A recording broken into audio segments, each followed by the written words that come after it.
pumasok ni Dilo, baka daw madamay siya. Mapagkamalan din siyang anak ng kontraktor. Hindi siya hulihin. Hindi mo pigilan ng asenso ni Dilo. Balak pa niya magpapasikan puro. Ayaw ni Dilo pumasok. Takot madamay. Ano siya rin pinalaman sa ginagawa ni Dilo ang kalukuhan. Dila, kasabot ka ng Dila, kontraktor. Bakit na patuloy ang pag-asenso mo? Bakit patuloy ang pag-asenso mo? Ayan mo, balak mo pagpapasikan floor, oh. May laruan ka pa dyan sa laro. May laruan ka.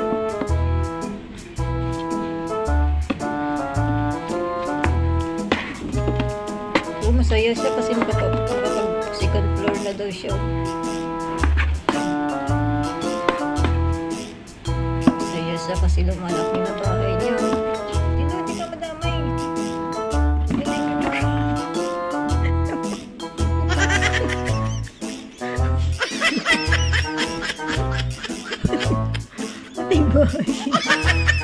Ano ba yan?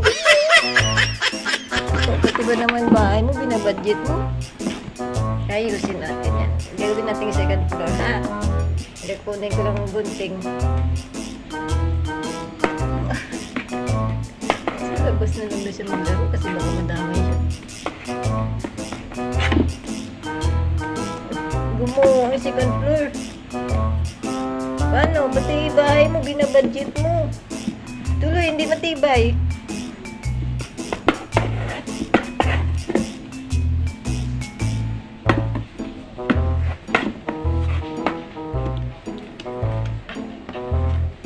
Tago siya. Tago siya. Nahiya siya, tago.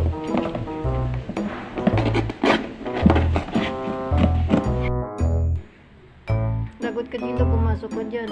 Damay-damay na. Madadamay ka sa Dila. Kasabot ka ni Dila.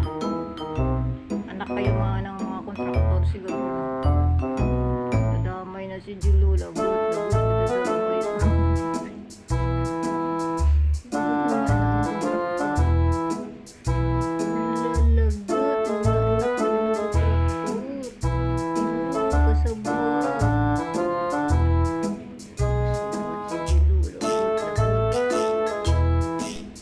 May bahay pa dito si Dila na lumalakad. Eto, may nagre-renta. Si Ate Toxic.